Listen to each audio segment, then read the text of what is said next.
Okay, good morning everybody. Today we are going to continue our discussion on the module on cement.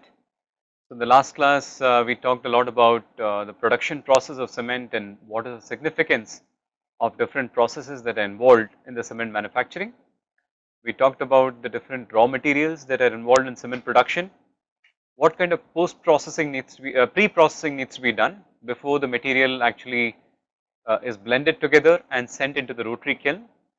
In the rotary kiln, there are several reactions that happen because of the heat that we provide, because of the burning that happens, and the different oxides that we find in cement get fused together in different sorts of compound forms. And in this class today, we will talk about what are these compounds, what are their properties, and how do they actually affect the performance of the cement itself.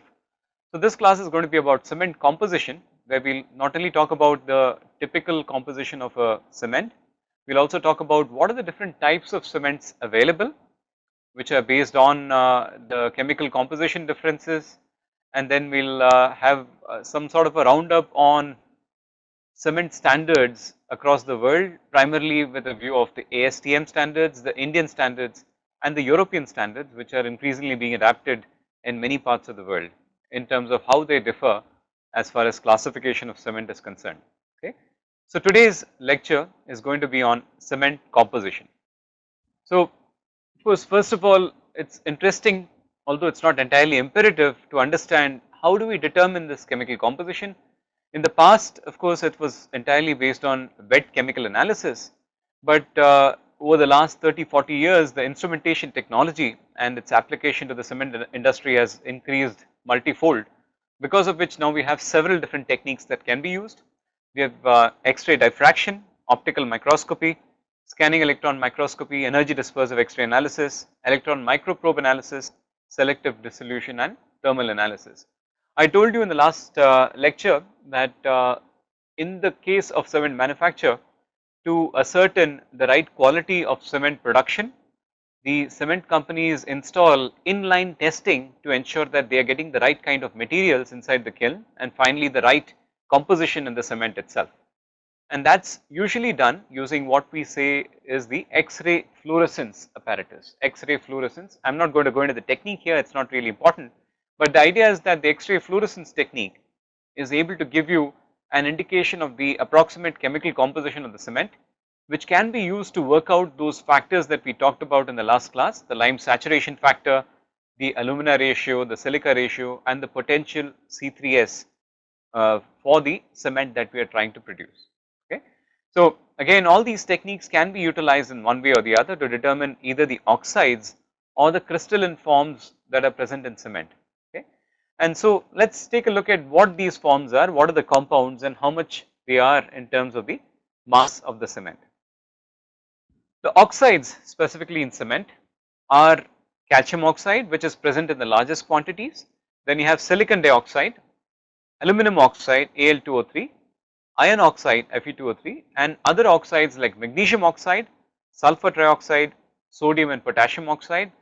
In addition to these, you have several other minor oxides that have little or no significance as far as the cement properties are concerned.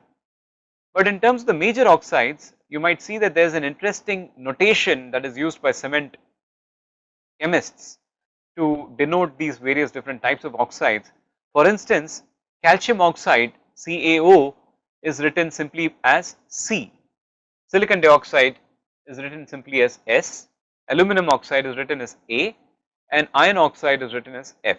So CSAF are the cement chemist notations of the different oxides that we find in cement. Now unfortunately this does not go too well with regular chemistry, where C obviously means carbon, S means sulfur, F means fluorine, but then we are not really talking about actual chemistry notation here, we are talking about cement chemistry notation, and this is simply to produce a very simple representation of the kind of compounds that are actually forming inside the cement kiln.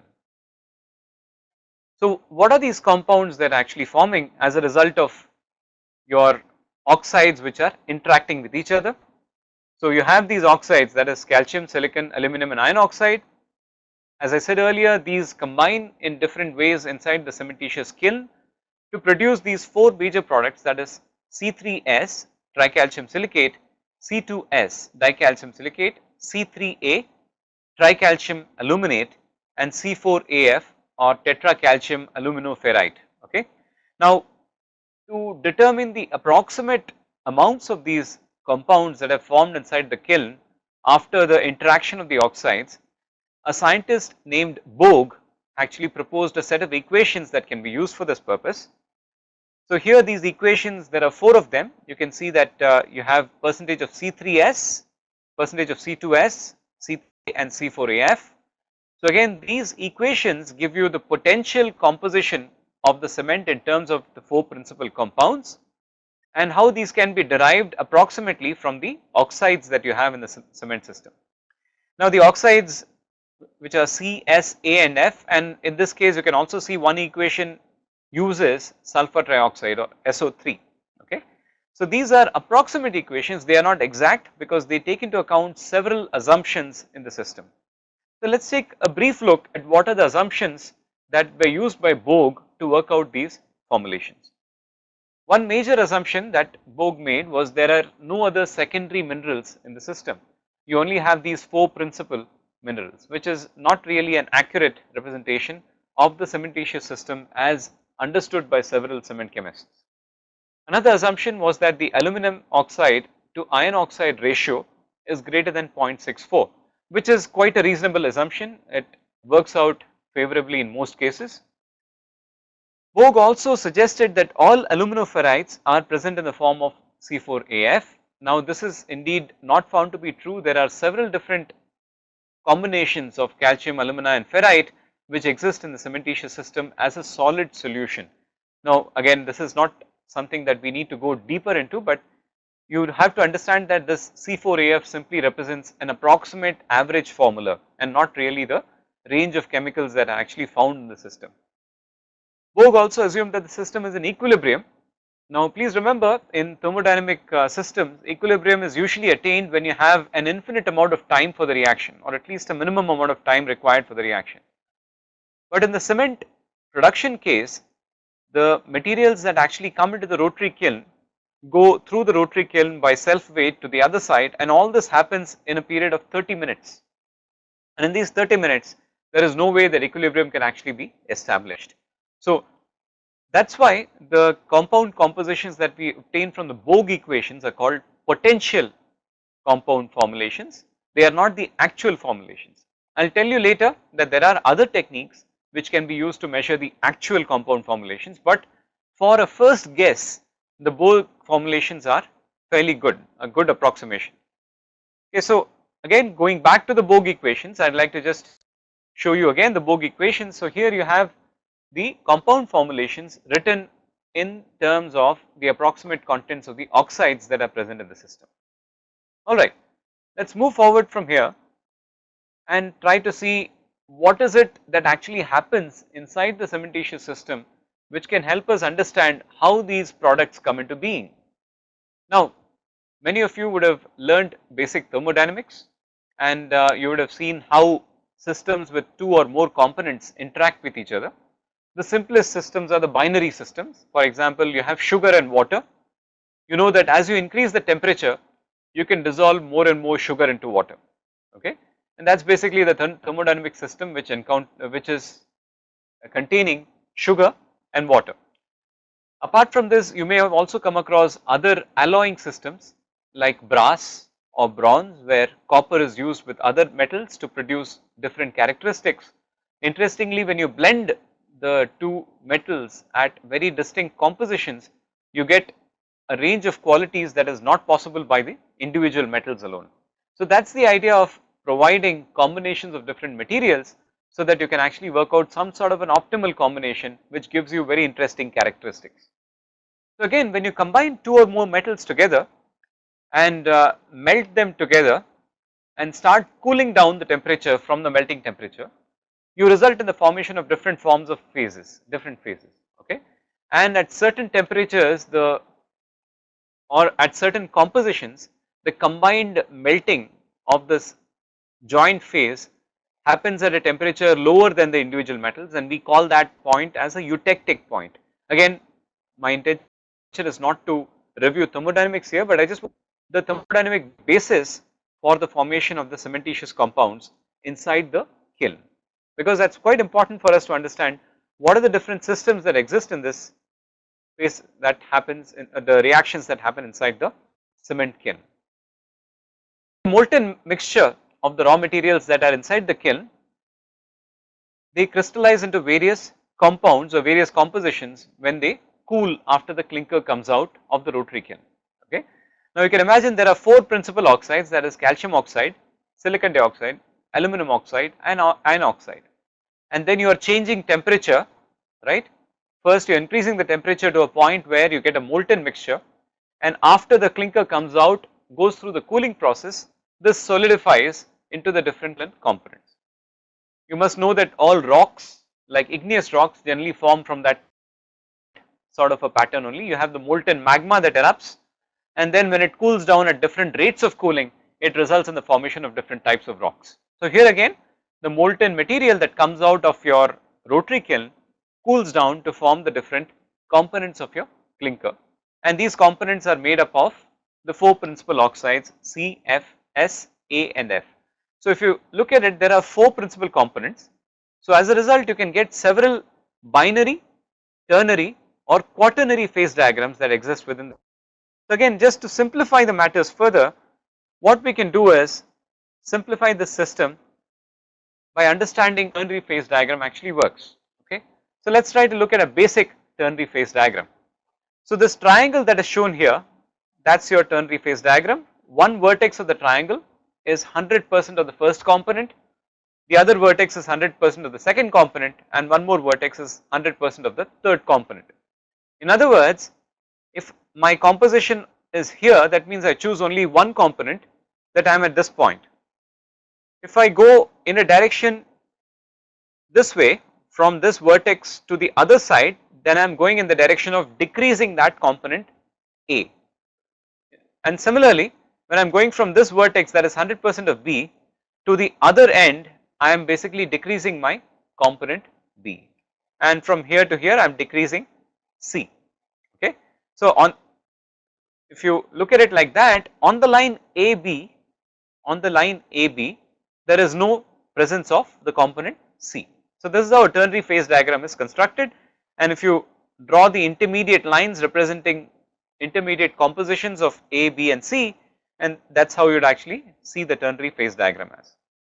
Now of course a phase diagram is not just concentration of the different components, you also need to represent the temperature. So in the case of a ternary phase diagram, the temperature axis is perpendicular to the plane of composition. So that is your composition plane of A, B, C, and that is the temperature axis which is perpendicular to the composition plane. Okay. So a mixture of A, B and C, if it is taken to very high temperatures causing melting, will look something like this. This is just an arbitrary system where I have chosen some three components A, B and C.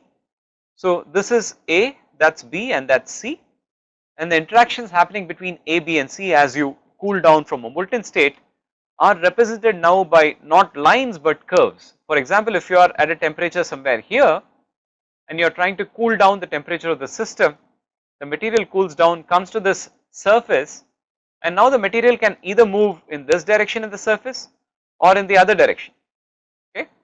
The initial starting composition will determine what is the direction of movement with change in temperature. As a result, what are the different phases that you form in the system as the temperature is brought down from a molten state to the room temperature. Okay. So now what you need to do is relate this ternary system with some arbitrary components A, B and C to the cementitious components, that is calcium oxide, silicon dioxide, aluminum oxide and iron oxide.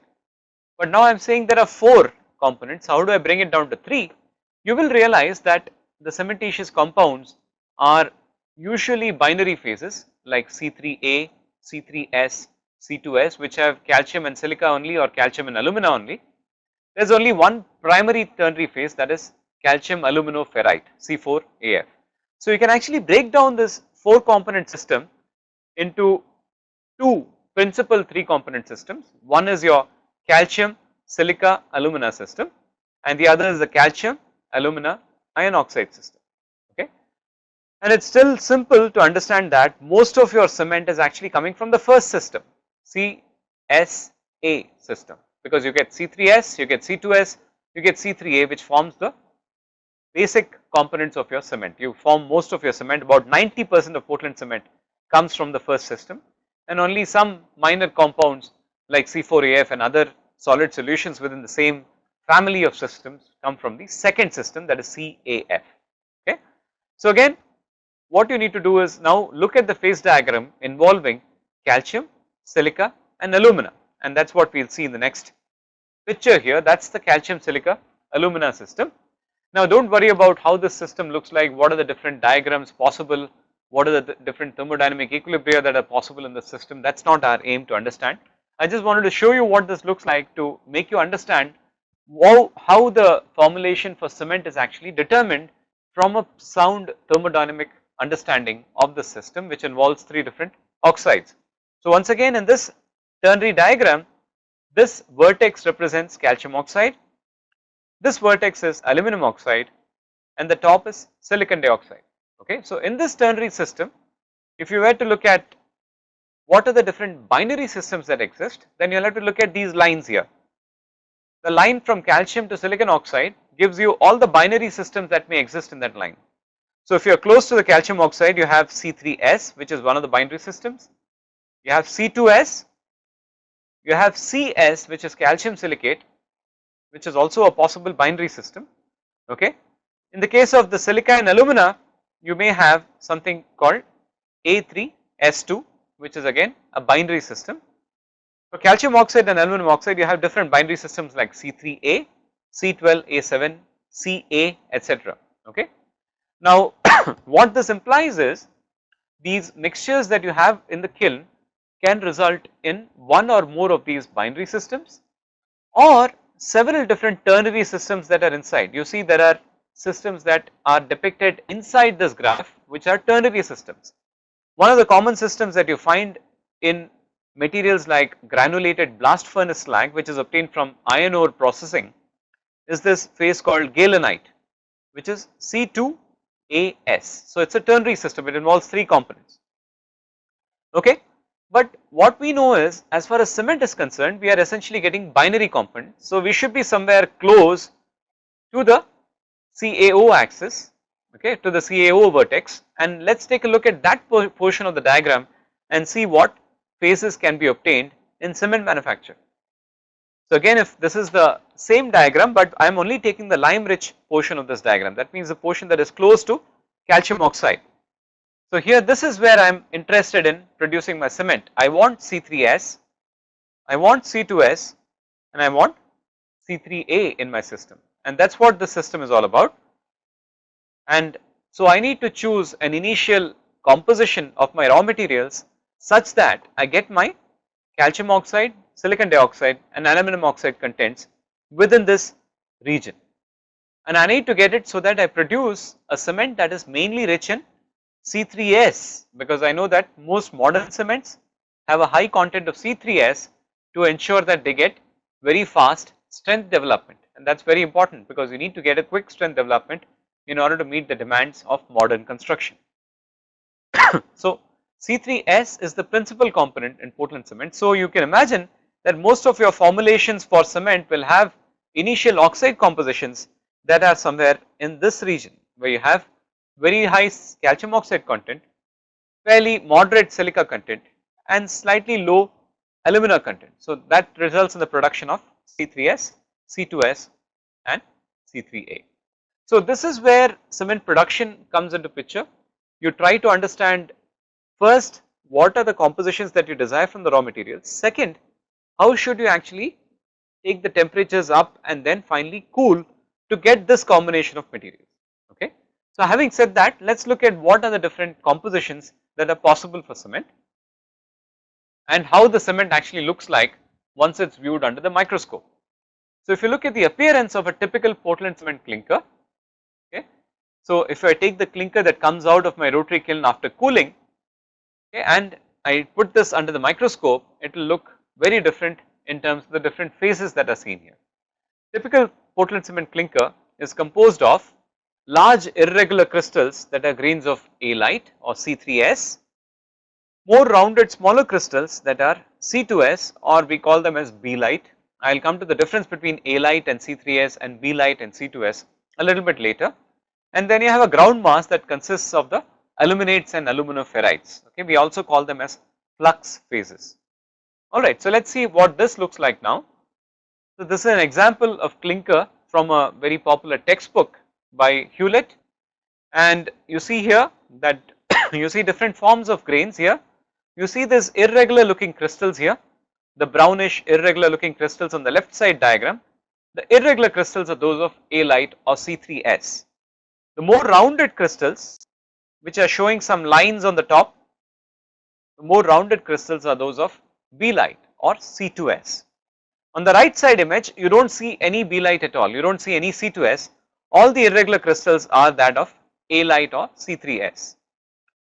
You also see a fraction which is white and brown combined, and that fraction is basically your aluminates and aluminoferites, which are also known as the ground mass, okay, or the flux phases. Okay, that is how your typical cement clinker will look like. So when you grind this clinker in the final stages of cement manufacture, you get particles of cement that may be either purely C3S, purely C2S, or a mixture of different phases together depending upon the size of the particle, okay, because clinker grains will have different sizes of these particles which are embedded within the clinker. So depending on how fine you grind the cement, you may get particles that are entirely C3S or entirely C2S or a mixture of different phases. Alright, so now this is another example of an image which is produced using two different clinkers. So on the left side image you see a large collection of C3S, on the right side image you see a large collection of C2S and very little C3S.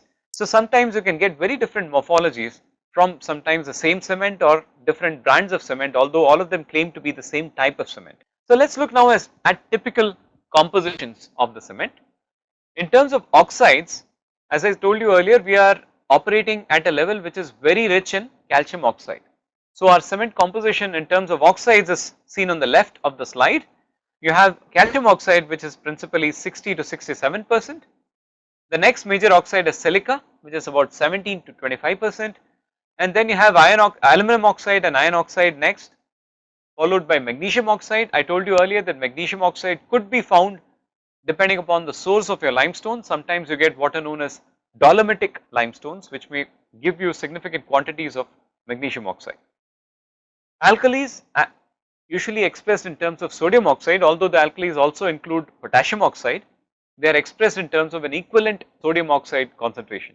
So next time that you pick up a cement data sheet, you will often see that the oxide in terms of the alkalis is represented in terms of pure sodium oxide, and that is typically between 0.3 and 1.2%, and your sulphate is of the level of about 2 to 3.5%, SO3 sulfur trioxide is about 2 to 3.5%. The cement in terms of its compound composition is presented on the right side of the slide. As I told you earlier, the principal component in cement is your C3S, tricalcium silicate, which is usually present at more than 50% of your cement, but the ranges are between 45 and 60%, but more typically you will have 50 to 55% as the average C3S composition of your cement. The next higher component is C2S or B-lite, which is 15 to 30%, C3A is 6 to 12%, and C4AF is about 6 to 8%. Okay, and gypsum that is added in the final stages of cement manufacture is up to 4%, and I told you earlier that even in ordinary Portland cement up to 5% of performance enhancing additives are allowed, and in most cases the performance enhancing additive is either limestone powder or fly ash. So usually you allow up to 5% of this material inside the cement. Okay, so this is your overall composition of your typical ordinary Portland cement. Now we will take a look at what these individual compounds are doing and how they contribute to the reactivity. Okay, C3S, as I said, it is the principal component because it is the most important compound with respect to early strength development of the cement. You know very well in construction projects today, people require concrete to attain very high early strengths, and that is made possible by the use of higher C3S content in the cement.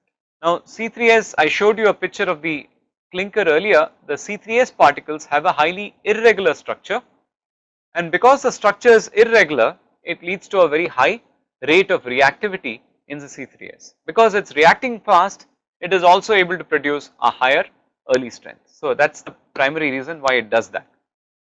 Now, interestingly, when you take the sample of cement, alite may not be having a single crystalline structure, it may represent many different crystalline structures, and different type of crystalline structures affect the reactivity of the C3S also. So the cement producers typically tend to produce a very controlled system in which they are able to predict what type of C3S is actually obtained or what crystal form of C3S is obtained to obtain the best reactivity from it. And again, I told you earlier that there is a difference between saying alite or C3S. C3S is a very pure form, whereas alite is an impure form. So alite is basically impure C3S, which contains some minor oxides within the C3S or usually attached to the outer surfaces of your C3S particle, MgO, Al2O3, Fe2O3, and smaller amounts of alkali sulfates could be actually present on the C3S clinker grains, and those are also responsible for the higher reactivity of the system. Okay, so you get impure forms of C3S, that is why we call them as alite. Similarly, if you look at the B-lite or C2S structure, I showed you in the picture that the structure is more rounded, so less irregular, because of which C2S has a much lower reactivity, and overall substitution of the oxides on the surface of the clinker grains could be as much as 4 to 6%, and you can get significant amounts of alumina, iron oxide and potassium oxide on the surface of these grains of C2S. And again, just like in the case of C3S, there are many polymorphic forms, many different crystalline forms of C2S. Again, we are not going to be discussing that, but then you have to imagine that the type of crystal affects the rate of reactivity of the compound. C3A and C4AF are very small in size, they are mixed up with each other and they are very difficult to distinguish typically. Pure C3A has a cubic structure in terms of the crystalline form, but with impurity oxides you can also make other forms like orthorhombic structure. Okay, again, when you produce the other forms you may result in a higher reactivity. So C3A with orthorhombic form can have a much higher reactivity than C3A with cubic form. So although it may seem to be a trivial matter for a concrete engineer, oftentimes the reactivity of C3A can have very serious consequences on how the cement and superplasticizer interact in a concrete system. So once again, we are not going into that right now, but that can have an influence. The C3A type of C3A polymorph can have an influence on the performance of concrete that has a superplasticizer. So that is a very interesting thing to imagine. C4AF again is a very difficult compound to understand because it does not have a distinct composition, it has got range of composition, and it also presents very different crystalline forms that you can actually observe inside the cement. We are not very interested in C4AF because it does not seem to have a very direct correlation with the early age properties of the cement. So C3S and C3A are very interesting from an early age perspective because your behavior of cement at early ages is governed a lot by the kind of interactions that these two produce when they react with water in the presence of the sulfates from gypsum that is added during cement manufacture. Okay, so that sort of brings us to an end of understanding what is cement composition all about. The next segment is on the specifications and standards for cement in different countries and address any questions you may have either related to the previous lecture on production or the initial phase that we talked about as far as cement composition is concerned. So I will break my talk for now and let you ask me some questions for which I can give you the answers immediately or maybe along with the remaining segment that we are trying to cover later. Okay. So now the floor is open for questions. Please do ask your questions, get your doubts clarified, because later when you try to ask questions you may not remember what questions you had in the first place. So please do ask questions right now. Okay, Amrita, do you have a question or would you like to interact? Yes, sir.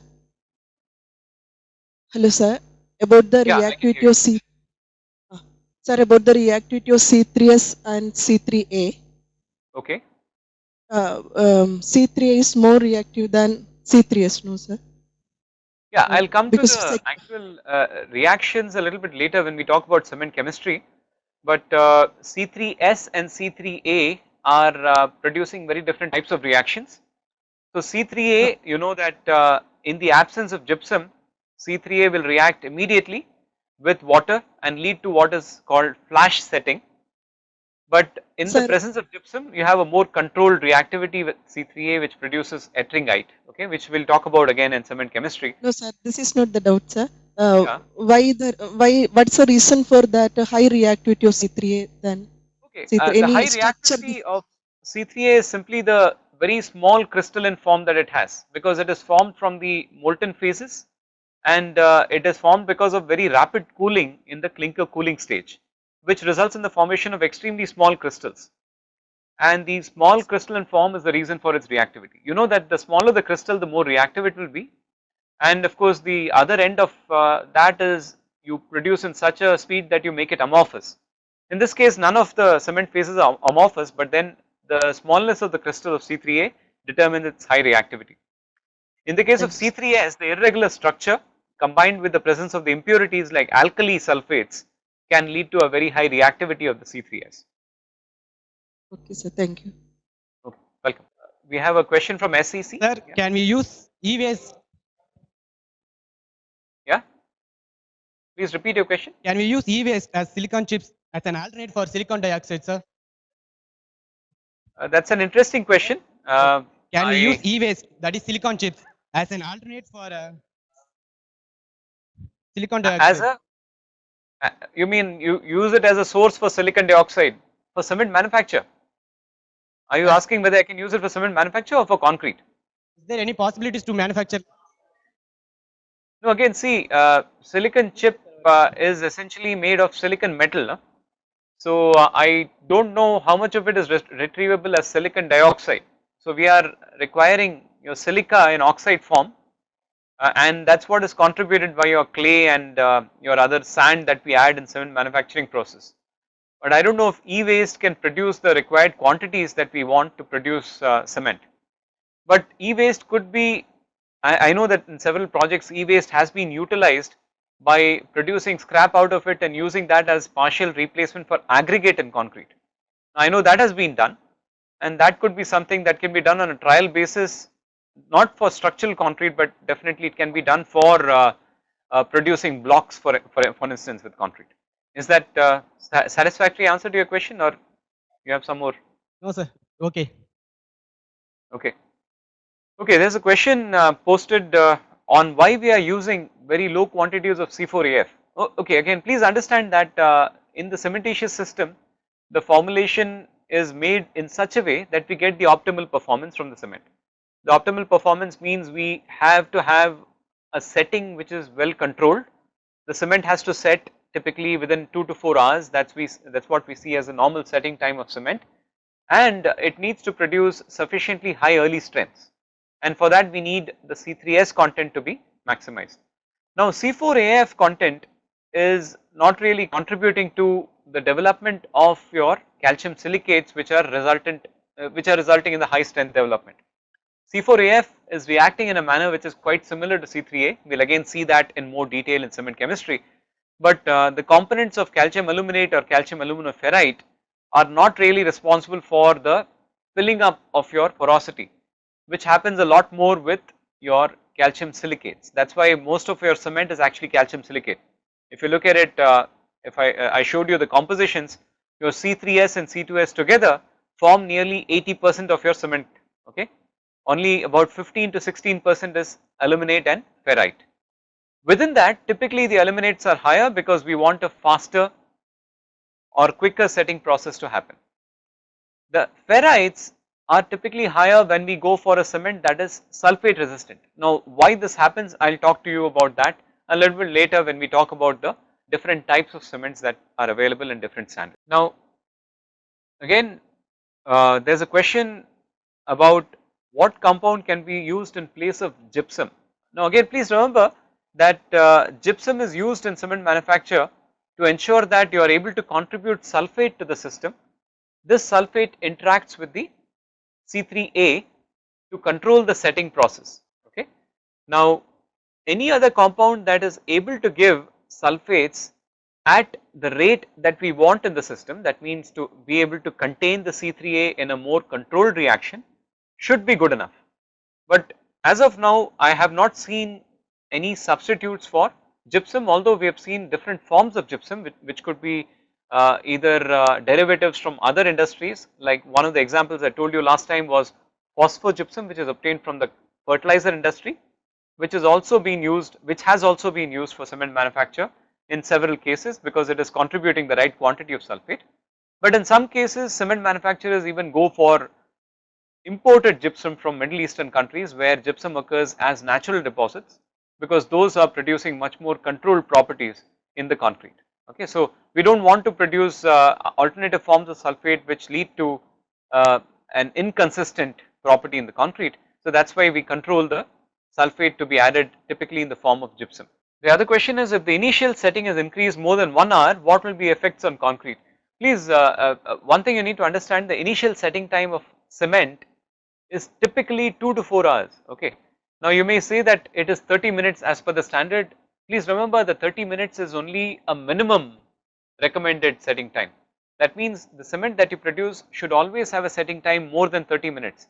But any cement that you test in the lab typically will have a setting time close to 2 hours. Initial setting time will be close to 2 hours. Okay. Now if you produce a concrete, if you produce a cement which has a setting time greater, obviously your concrete setting and hardening process will be slower or retarded, but it is not going to adversely affect the properties of your concrete. It is not going to change the long term hardness, long term strength and durability of the concrete. Okay, it is only going to affect the rate at which you are attaining that strength.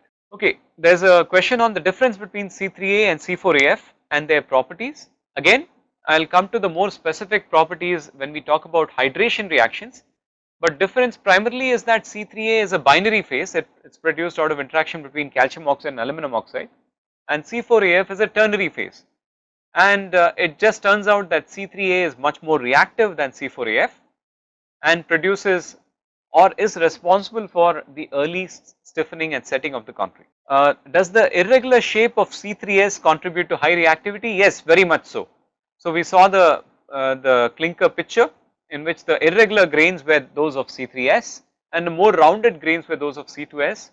The irregular structure of C3S and the presence of the impurities in the C3S contributes to its high reactivity. Yes, very much.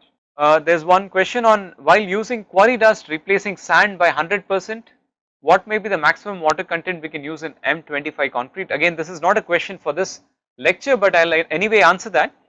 The water content obviously has to be determined by what is the requirement for workability on the site. So I do not think there is a very clear cut guideline as to what water content you should use. Again, when you are replacing 100% of sand by quarry dust, you need to ensure that your fines content that is contributed by the quarry dust is not exceedingly high. Okay, IS 383 permits a greater fines content when you use a quarry dust, or please do not call it quarry dust, actually you should actually call it crusher sand. Do not call it quarry dust because quarry dust does not have a very positive meaning. You should call it manufactured sand or crusher sand. Ensure that it does not have very high level of fines in it. Okay, as per IS 383 you are allowed up to 20% sub 150 micron material, but ensure that not much of it is less than 75 microns, because then it may have some silty or clayey fractions which will increase your water absorption in the concrete tremendously. So you have to be very careful while using crusher sand for a complete replacement of river sand, but it can be done if you understand the particle sizes that are there, and if you design your concrete mix properly. Always use a super plasticizer in the mix, because otherwise your water demand will be unreasonably high. Okay, so you should use a super plasticizer when you use a quarry dust or crusher sand in the case of complete replacement of river sand.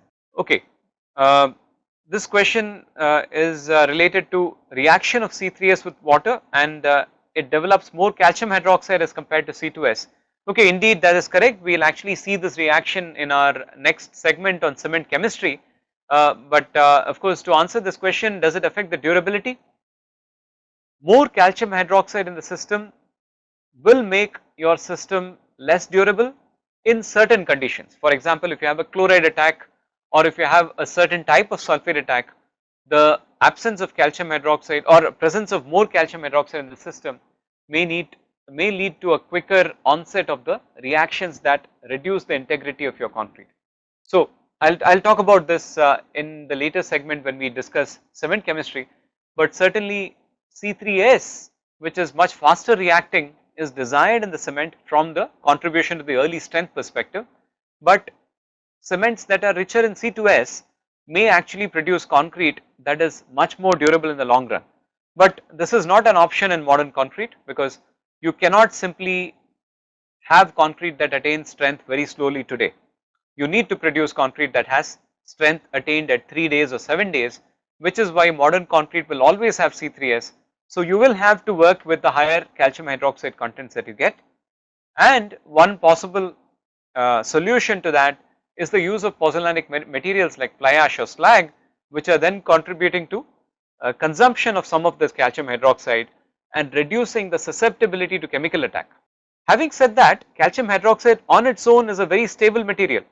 Okay, only when you have external chemicals attacking the concrete, you have a problem of calcium hydroxide getting completely consumed in the disintegration reactions which happen because of chlorides or sulfates. Okay, so we have to deal with high C3S contents. It is imperative to produce concrete which has a higher rate of initial strength development. So we cannot work with concretes which have lower C2S. Now, one more question, whether C3S is crystalline or amorphous. As I said earlier, all cementitious compounds C3S, C2S, C3A and C4AF are crystalline compounds. Okay, none of those are amorphous. Okay, these are produced because of very high temperature clinkering reactions in the kiln, followed by cooling, which is happening in several stages. It results in the formation of crystalline compounds and not amorphous compounds. Okay, they are reactive, but they are still crystalline. With DCE, do we have a question? Sir, what are the major compounds which are responsible for heat of hydration?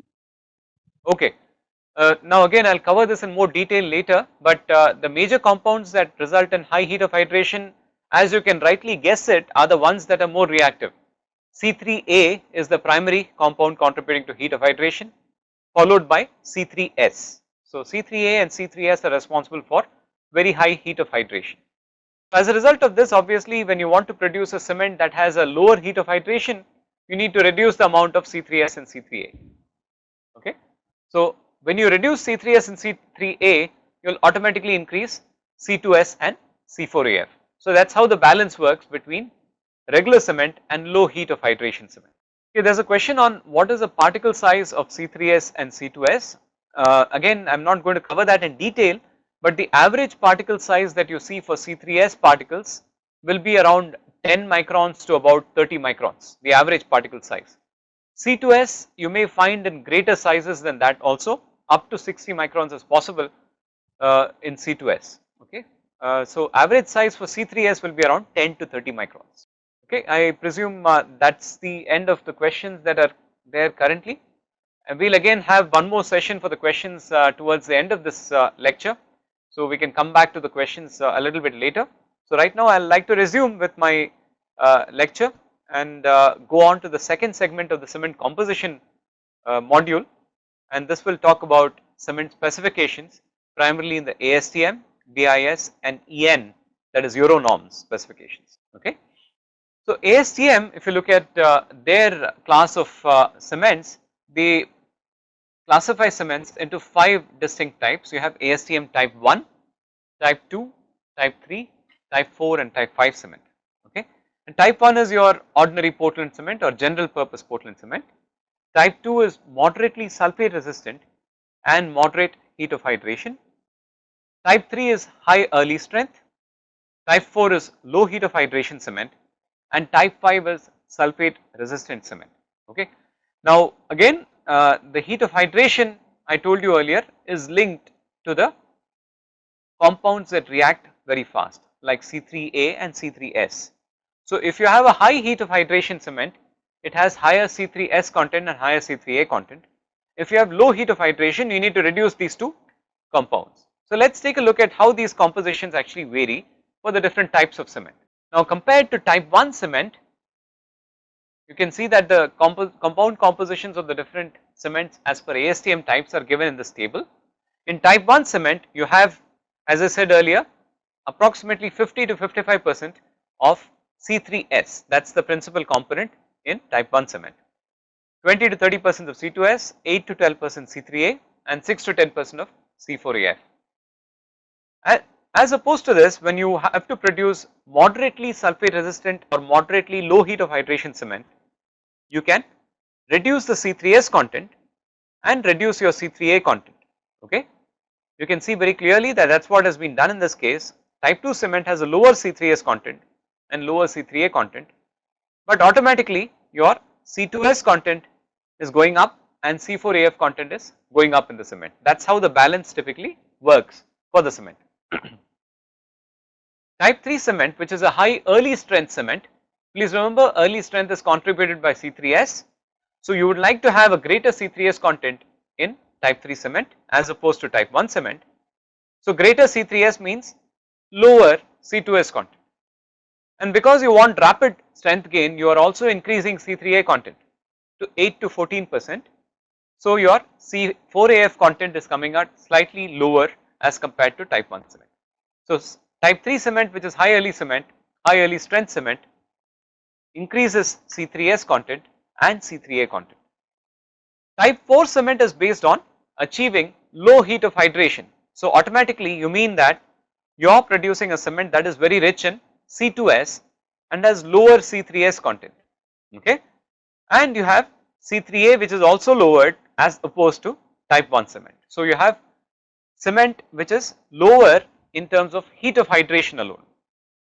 When you want to produce sulfate resistant cement, your main component that needs to be reduced is your C3A.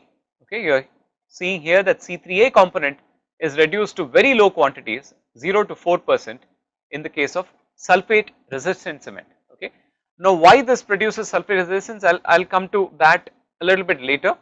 Okay, for now I just give you the general schematic for classification of cements into these major types, because the same things will repeat when we talk about the Indian standards also. Okay, so let me just write that briefly on the board. When you want to reduce heat of hydration,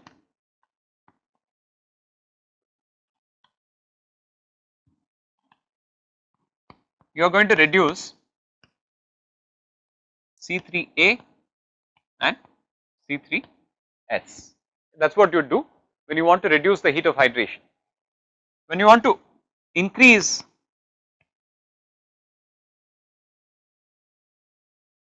sulfate resistant,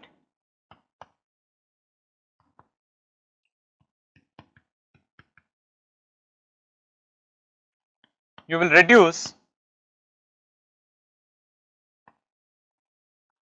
C3A primarily. Okay, so that is the typical basis of defining different types of cement. So low heat cement would be something that has a reduced quantity of C3A and C3S. Sulfate resistant cement would be something that has a lower quantity of C3A. That is the general principle followed in most standards. Okay, so that is how we will also see the same thing happening in the Indian standards also a little bit later. That is why I sort of wrote this for a general understanding of how the system works. Coming back to this compositions, and we will try to see how these compositions affect the properties of the cement itself. So I am just recapitulating the same thing that I said on the board also. So type 2 cement has marginally lower C3S and C3A, type 3 has marginally higher C3S, and generally the high early strength cement is also ground to a higher fineness as compared to typical Portland cement. Okay, so high early strength cement would be ground to a higher fineness compared to typical cement. Type 4 has lower C3S content and lower C3A content, and type 5 is primarily based on reducing C3A to a large extent. Okay, sulfate resistant cement means lower C3A cement. Alright, so how do these actually affect properties? You can find this in several different types of textbooks, but one of the popular textbooks is the one by Mehta and Montero. You can see on the left side diagram, the heat of hydration is plotted on the y-axis as it varies with the age of the cement paste. So here you see that type 1 cement for ordinary Portland cement, that is the curve here for the heat of hydration. For type 3 cement or the high early strength cement, because it is reacting faster, it is going to produce much more heat, it is going to produce much higher heat. Okay, Type 2 cement, which is a lower or moderate heat of hydration or lower than type 1 cement, is producing this curve here. Okay, now this is of great significance in practical construction. For example, if you are doing a very large raft as a foundation, if you are doing a very large raft, or if you are doing mass concreting for a dam, you would definitely like to use cement that produces lower heat, because if you produce a very large heat, there is a chance of thermal cracking in your dam, okay, or in your raft. To avoid the cracking, you need to ensure that you use a cement that liberates lower amount of heat, and that is typically done by using either a low heat cement, or the popular choice today is, because low heat cement is not so easily available, people use the general purpose Portland cement, type 1 cement, in combination with something like fly ash or slag that can actually reduce the amount of heat that is given by the cement. On the right hand side, you see a graph between the compressive strength and the period of curing, how long it has been cured. So the solid line once again represents the type 1 cement. Okay. Now you see the top line here is for the high early strength cement. You can see that at the early ages, this high early strength cement produces concrete that is of a higher strength as opposed to type 1 cement.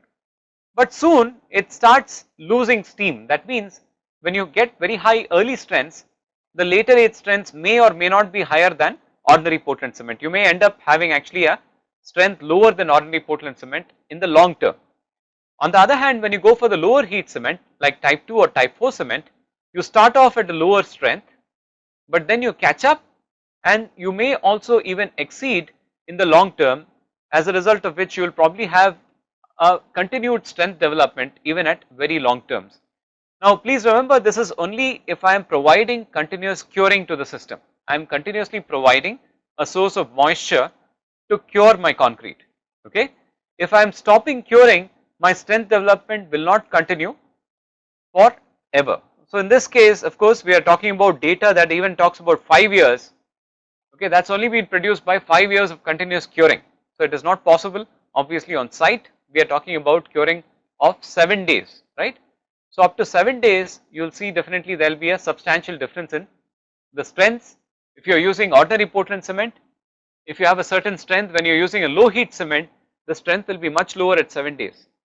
In other words, when you are using a cement that produces lower heat, you need to cure for a longer time to get the same degree of strength as the ordinary Portland cement. So that you need to remember, in an engineering project, the decision on curing has to be based on what type of cement we are using. If you are using a low heat cement, the benefit obviously is the lower heat of hydration, but to ensure that you get the right amount of strength from the cement, you need to cure for a longer duration. When you are replacing cement by fly ash, it reduces the rate of strength development, but it improves the long term properties of your concrete. But to attain the right amount of strength, you again need to increase the curing duration. So these are all very practical considerations which have to be thought about seriously while designing your project. Now in terms of other types of cement that are available, you also have options of going for blended cements in ASTM. The blended cements are those which combine the plain Portland cement with a blending material like fly ash or slag. As per ASTM C595, you have different types of blending materials that are defined, and you can also produce different blended cements. One is the Portland blast furnace slag cement, in which you have about 25 to 70% of the cement replaced by blast furnace slag. Portland pozzolan cement, you have 15 to 40% of your cement replaced by a pozzolanic material. Now of course, I will show you the Indian standard also later. In India, the Portland pozzolan cement is almost entirely made with only fly ash as a cement replacement. But when you go to the US, the ASTM standard allows you to even use natural pozzolans, which could be available as a replacement for cement in Portland pozzolan cement. Now the major benefit when you use a blended cement is that of lowering your heat of hydration. You get additional calcium silicate hydrate formation because of pozzolanic reaction, which leads to a long term strength and durability, and that is the emphasis here, is the use of pozzolanic cements for obtaining cements which provide you long term strength and durability in the concrete. We are not worried about early ages here, we are talking about long term strength and durability. So when you are talking about concrete in extremely aggressive environments like coastal environments, you have to go for blended cement, otherwise your concrete will simply not be durable. Now again, these are some more results with pozzolanic materials in cement.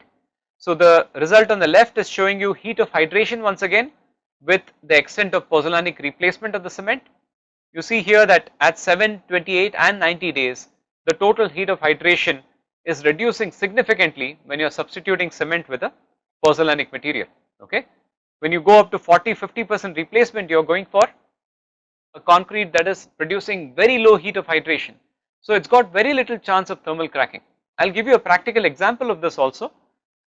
Many of you would have heard about this person Mehta, who's written this textbook, Mehta and Monteiro.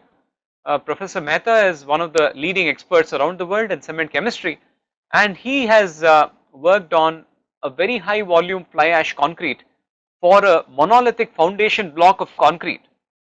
Okay, monolithic foundation block for a structure in Hawaii, which was cast without any joints, without any steel. You can imagine that concrete without joints and steel will crack like anything.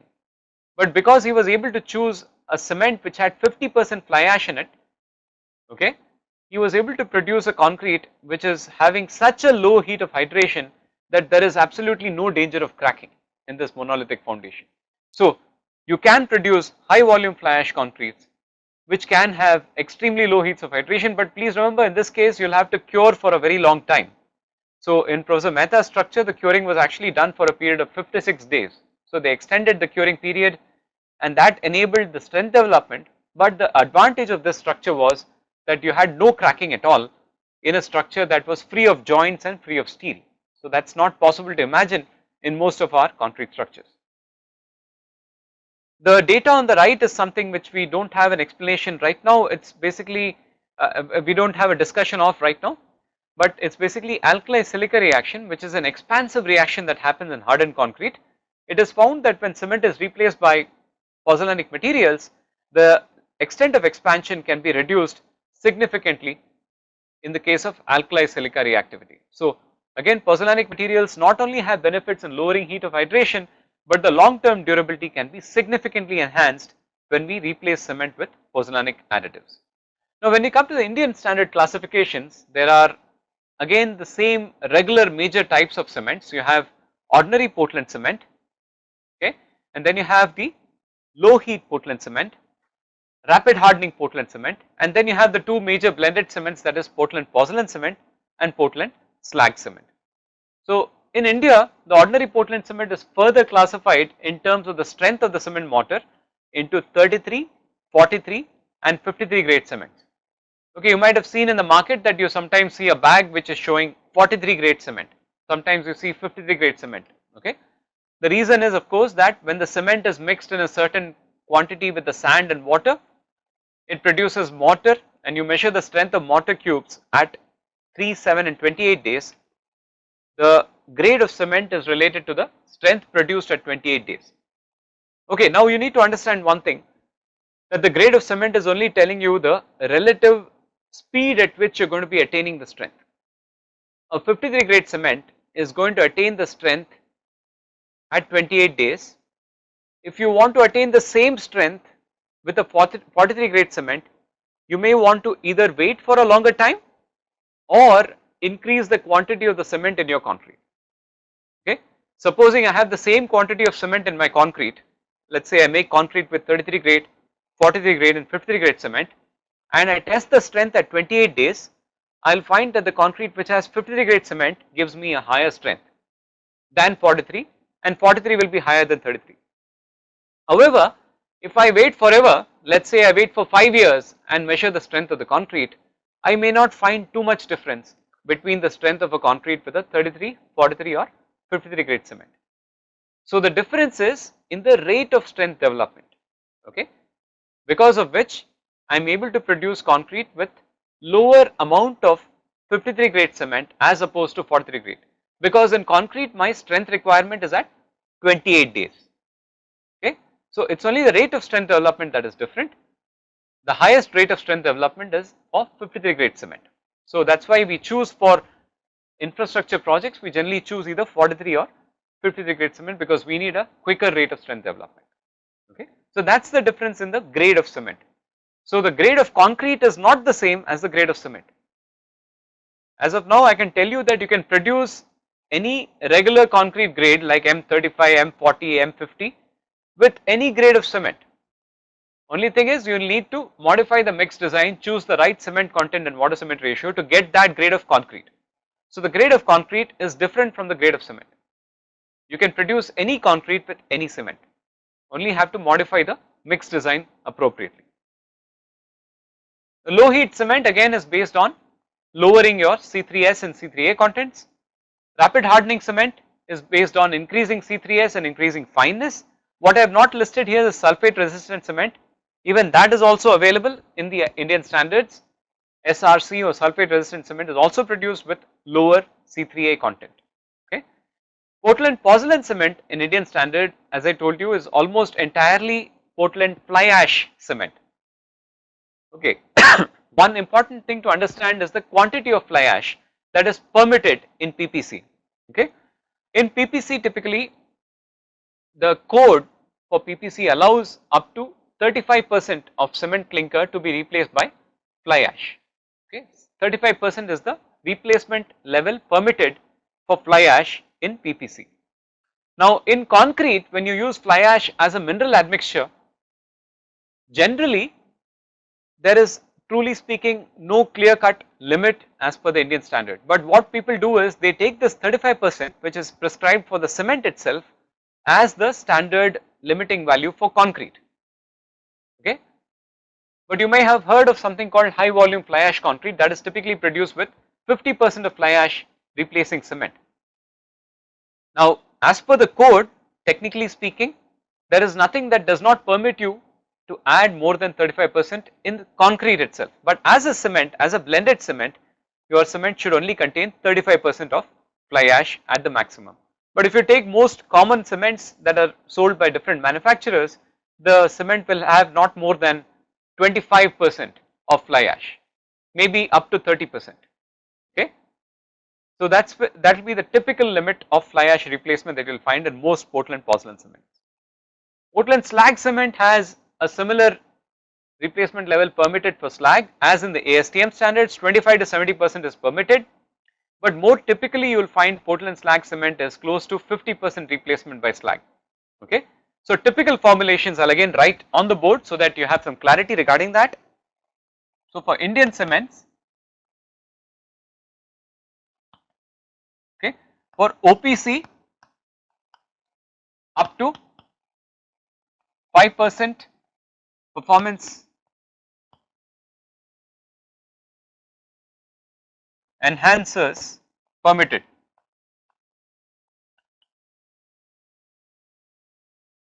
Okay, that means you can add either ground limestone or fly ash or something similar, but in most cases in India it's either ground limestone or fly ash. Okay. Now in the case of PPC or Portland pozzolan cement,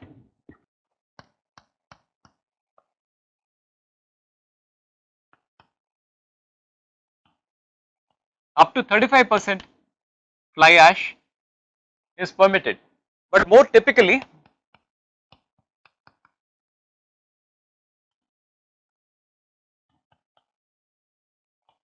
the typical replacement levels in most Indian cements will be around 25 to 30%, sometimes even less than 25%, but mostly 25 to 30%.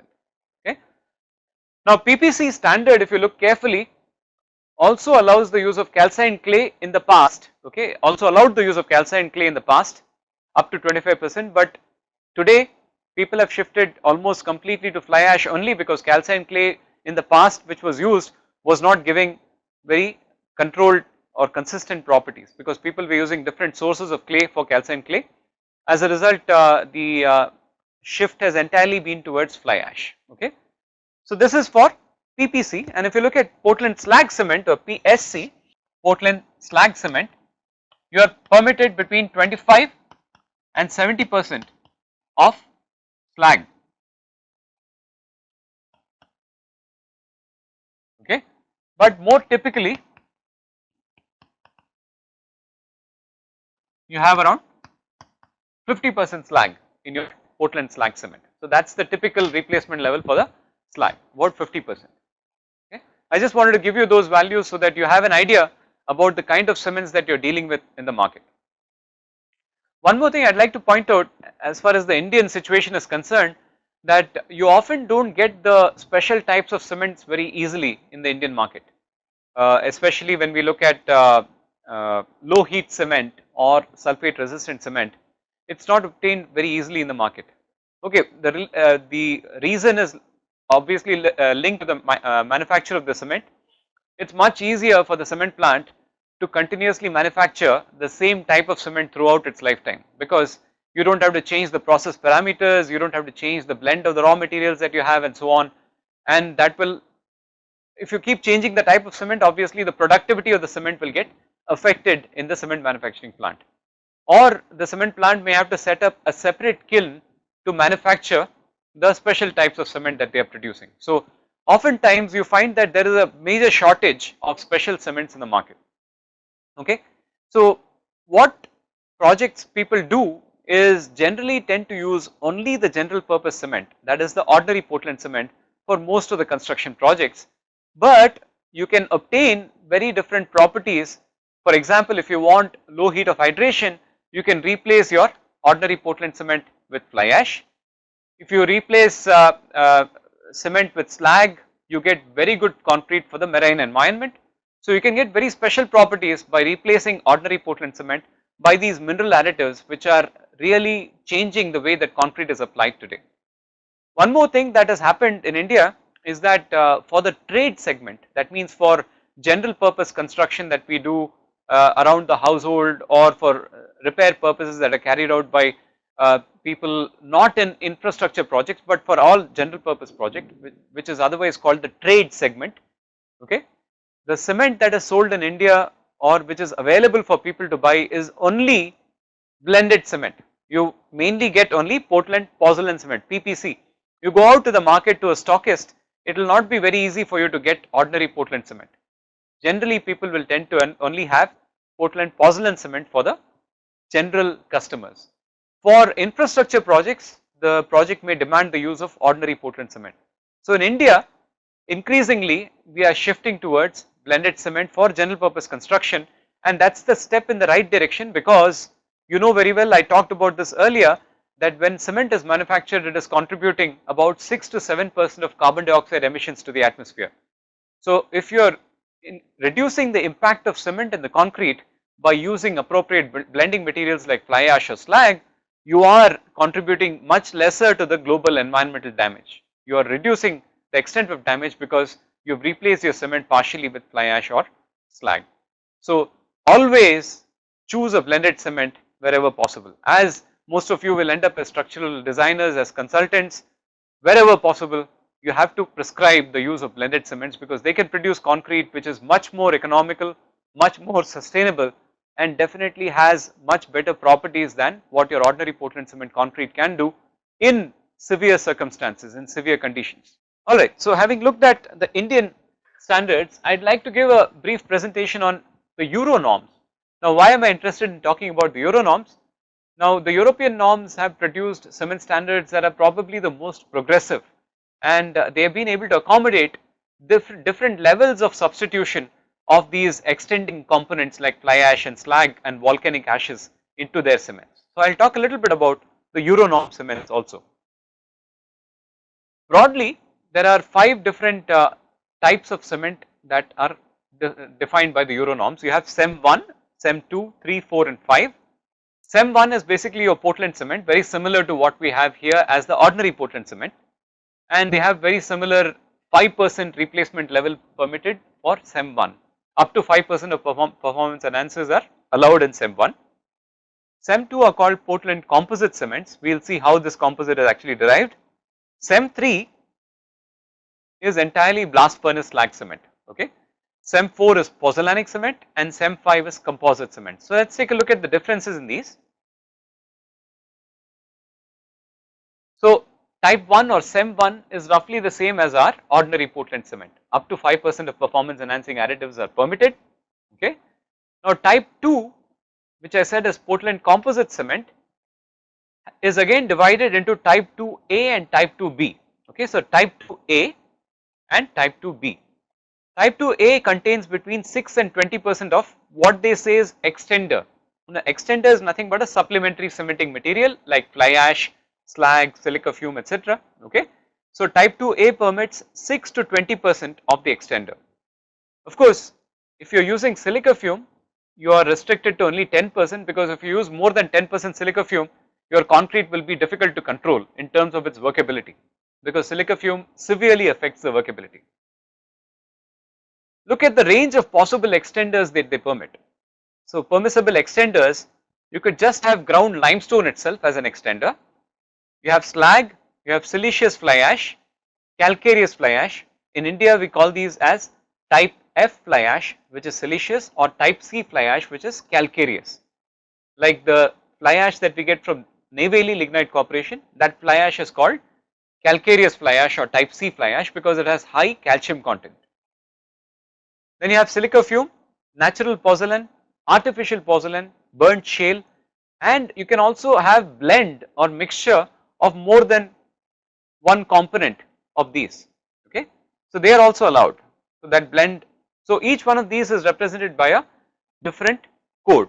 So limestone is said to be L, slag is S, siliceous fly ash is V, calcareous is W, and so on. So the cement is very specific. So when you buy a bag of cement that is type 2, all these codes will be there on the bag. A will be there to say whether you have 6 to 20%, or if B is there, it's 20 to 35%. So type 2B is the same different extenders between 21 and 35%. So when you buy a bag, you exactly know, okay, what you have and how much of that you have. That's the most interesting part as far as cements in Europe are concerned. And type 3, as I said, it's mainly the slag cements. It's again defined into type 3A and type 3B.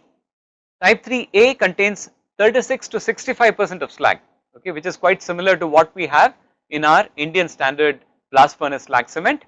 But normally we are talking about again 50% slag. That's the normal formulation for type 3A.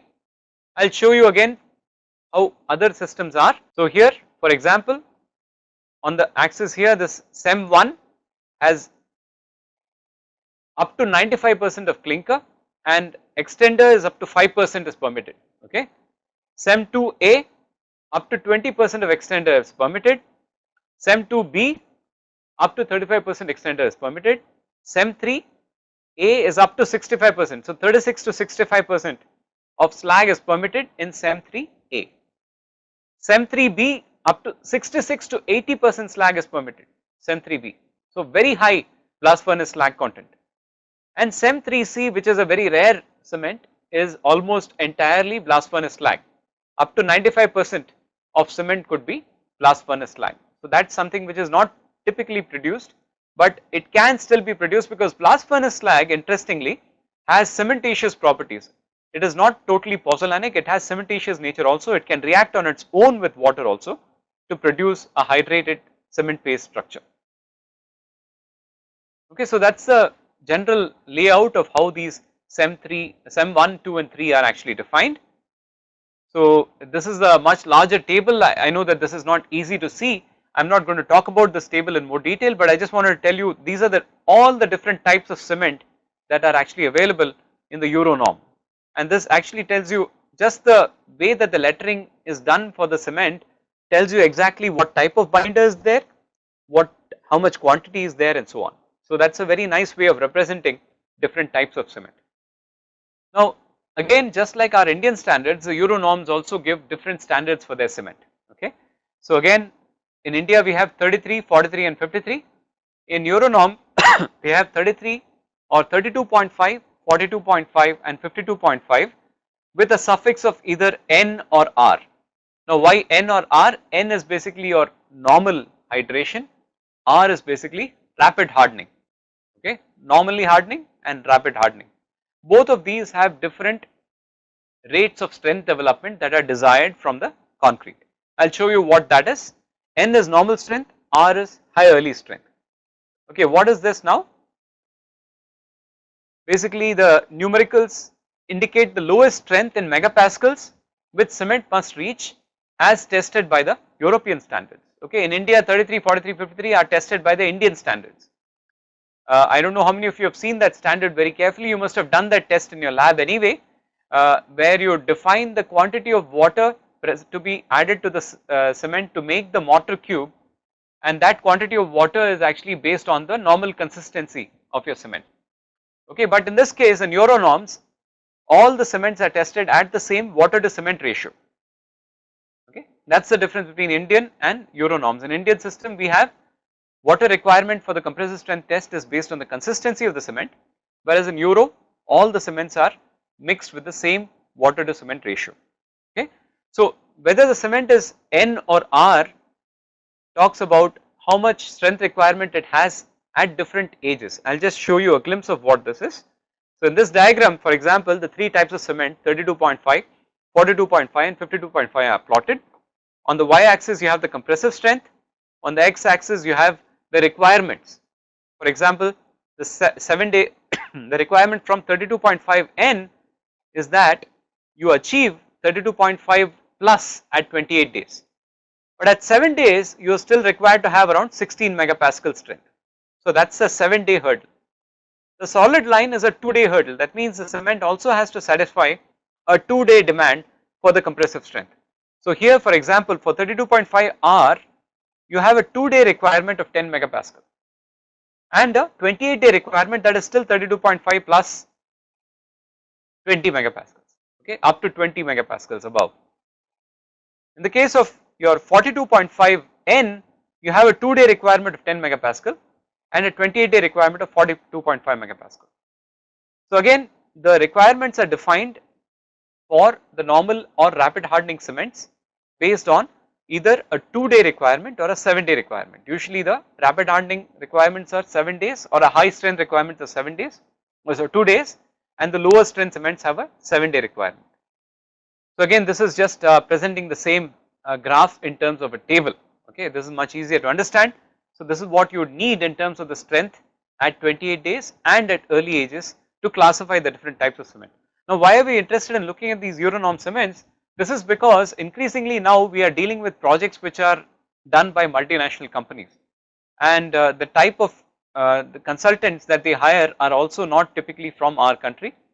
They usually specify cements in terms of the Euro norms, and to be able to identify the properties that you want from Indian cements, you should be very clear as to what these Euro norm cements are actually saying, so that you are able to produce the same cement with the blend of components available in India, because ultimately the project is executed here, but the consultants could be from abroad who are familiar with the Euro cement norms. So some examples of cement composition and types. For example, if you have cement, type 1 cement, it could be CEM 1 42.5 N, that means it is of type 1 cement, it has got a strength of 42.5 at 28 days and it is a normal strength requirement, whereas type 42.5 R has a rapid strength requirement. So again the type of cement and the requirement of 2-day strength will differ in the case of these two cements. Now cement 2 AL 32.5N, the name looks very complicated, but actually it is quite simple. Cement 2A, okay, CEM 2A means that you are permitted between 6 and 20% of the extender. L means the extender in this case is limestone powder. 32.5 again is the strength of the cement mortar, and N means that you have to meet the norms for the normal strength development, not the rapid strength development. So again here very specific cement compositions are given, so you know exactly what is present in the cement. Alright, so again the last example is CEM 3 AS 32.5 N. CEM 3 means you are allowed between 36 and 65% of slag to replace your cement. A, again CEM 3A is that, S means you have slag obviously, 32.5 is your strength, N is the speed at which the strength is obtained. Again this is just another example presented of the same. So CEM 2 BV 42.5 N, CEM 2 is Portland fly ash cement, sorry V because it is fly ash. CEM 2B means that the fly ash content is 21 to 35% extender. V means extender is siliceous fly ash.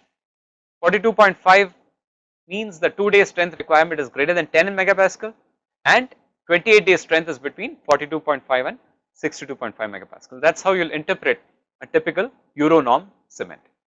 So again, this is presenting a snapshot. This table again is self-explanatory. Actually, you will be able to see this in the slides separately.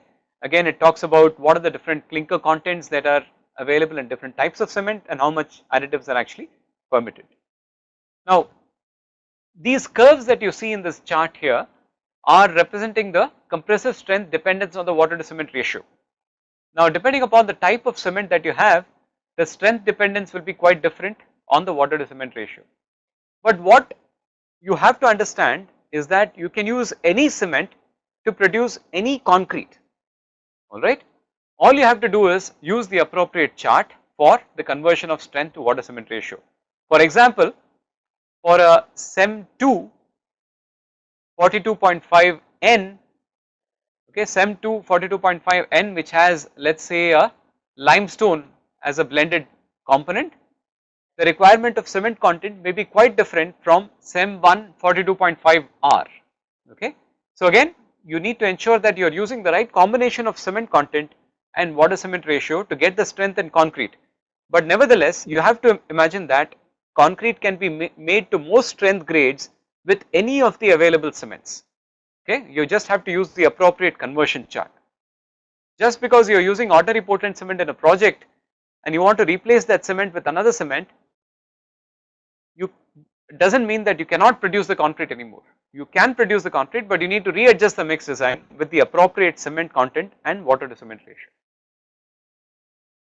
The controlling factor will be the water to cement ratio in the mix design. Again, this is just presenting an example of how the characteristic 28-day compressive strength varies as a function of water cement ratio for 32.5, 42.5 and 52.5 grade cements in the Euro norms. So again, for each cement you will have to have the correct water cement ratio relationship worked out to ensure that you are doing your design in a proper manner. So again, the requirements for cement have to be tested. So as an engineer, so far what we have seen is how the cement is produced and what are the different types of compositions available for the cement. So as an engineer, as a concrete producer or as a concrete technologist, one has to have a clear idea about what is the type of cement that we require for a particular situation. But as a site engineer, what you need to be aware of is how do we ascertain that the cement that we have attained or obtained for the concrete production in the site is of the correct type. So for that we have several different quality control tests that need to be performed. First of all, constituent materials and composition obviously are something that are tested at the cement plant, but the properties that can be tested on site include the setting time of the cement, the initial and final set, the soundness of the cement, whether it has the propensity to increase its volume on hydration, and then the strength itself, the 2 or 7 day strength or the 28-day strength. In the case of Indian cements, of course we are interested in 3 days and 7 day strength and 28-day strength. So these are the tests that we commonly do with the cement when it arrives on the site to see whether it complies with the requirements of the standards or not. If it is not, then we need to reject the batch of cement and ask for a different cement to be sent. So these are quality assurance or quality control tests that you will have to perform with the cement in order to ensure that you have the right cement for the particular job, okay. So with this we have come to a conclusion of this segment on cement composition. The idea was to help you understand how different oxide components of the cement fuse with each other to form distinct compounds which define the performance of the cement. How are these compounds distributed in the cement in terms of their relative proportions? How are these compounds producing cements which have very different performance characteristics, either in heat of hydration in terms of its high early strength or in terms of sulfate resistance? And how are codes across the world dealing with different types of cements, and what are the principal types obtained in 3 of the primary codes that we saw: ASTM, Indian standards and Euro norms, okay. So I hope you have got a good glimpse of different cement types and what these cements are capable of doing in the concrete itself. Our next segment will be on cement chemistry. I would not start off on that right now. I will probably break this class for now and take questions, because that would be most appropriate so that you are able to confirm your or clarify your doubts on both production and composition before we move on to the very important segment on cement chemistry, which we will do in the next class, so that we have a complete understanding of how actually cement reacts in a aqueous medium. Okay. So the floor is now open for questions. We have about half an hour. You can ask as many questions as you want, and we will try to give suitable answers for those. Okay, there is one question about which type of cement has more strength. Obviously, this depends on either the attainment of the ultimate strength or the attainment of early strength. So generally, early strength attainment is what defines the different strength classes. So 53 grade cement obviously will get you early strength as opposed to a 43 grade cement. Okay. Which type of ingredient can be mixed with C3S for lowering heat of hydration and give early strength of cement? Now again, please remember, both of these usually are not going hand in hand. When you lower the heat of hydration, you would generally tend to reduce the rate of strength development. Okay. Lowering heat of hydration means that you will get a lower rate of strength development in the beginning. That does not mean that you will get a lower strength at 28 days, no. You will design the concrete sufficiently to get the highest possible strength development at 28 days. But early strength will definitely be lower when your heat of hydration is lower. What sort of compounds to add?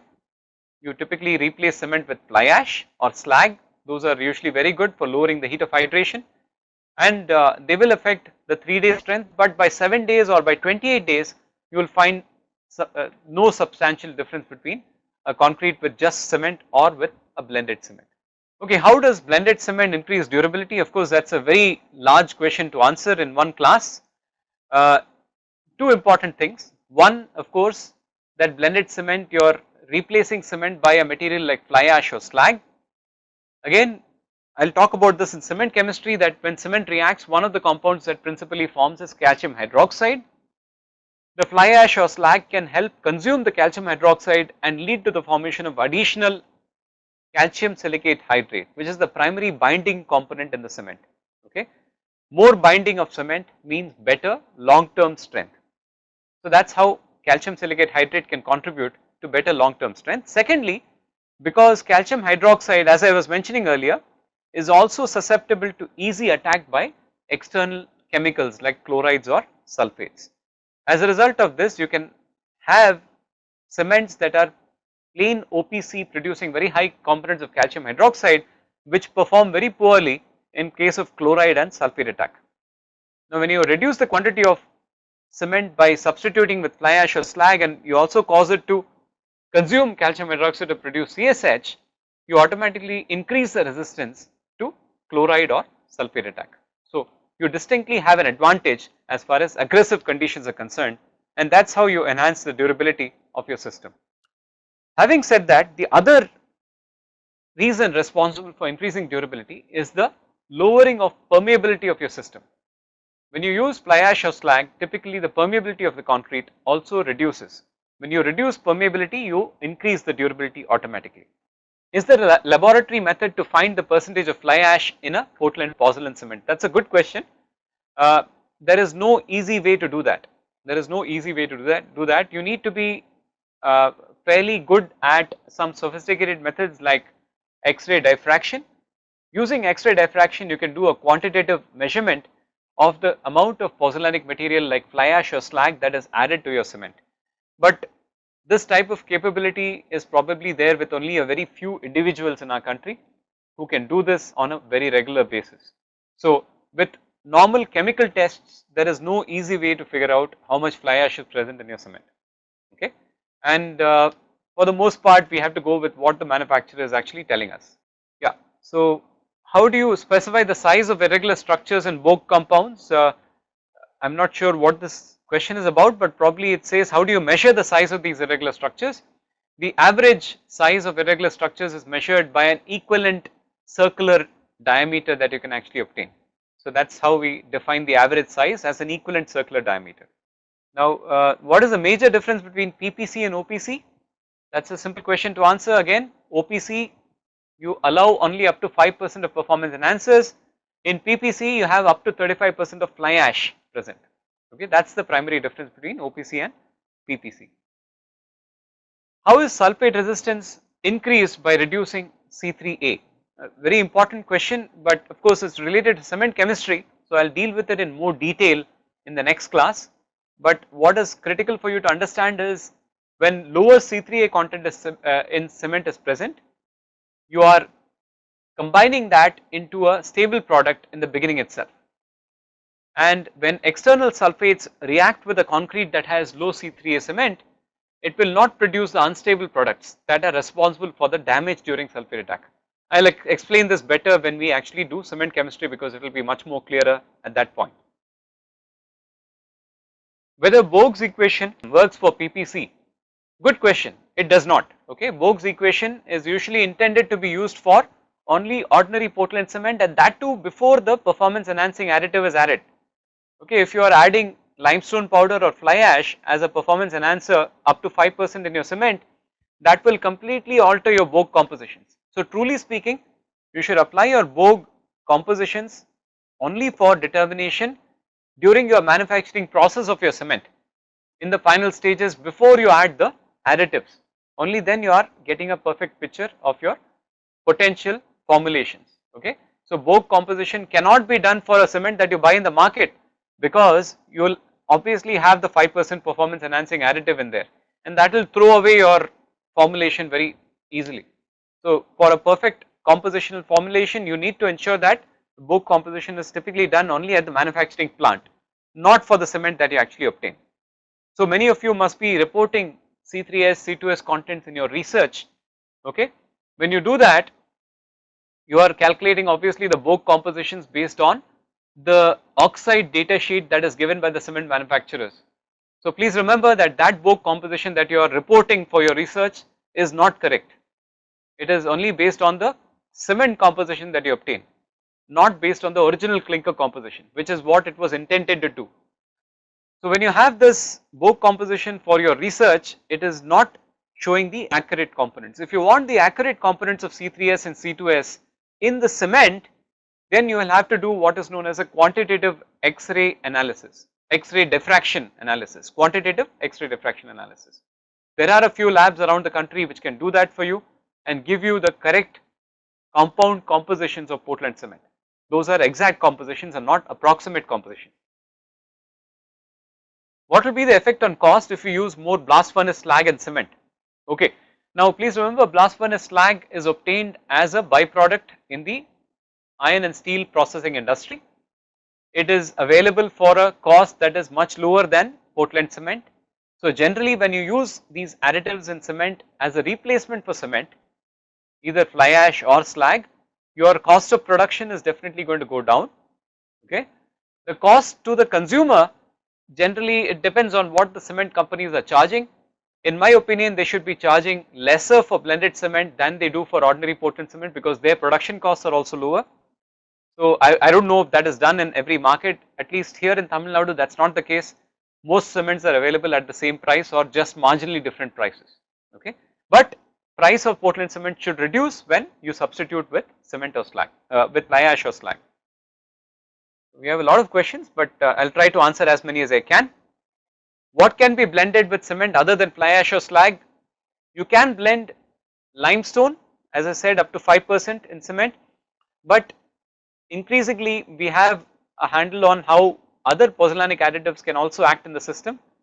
Calcined clay or metakaolin can also be added quite significantly in concrete, and we are actually now working on a very interesting blend of cement in which up to 50% cement is getting replaced by a blend of calcined clay along with limestone, because that results in a very interesting cement chemistry.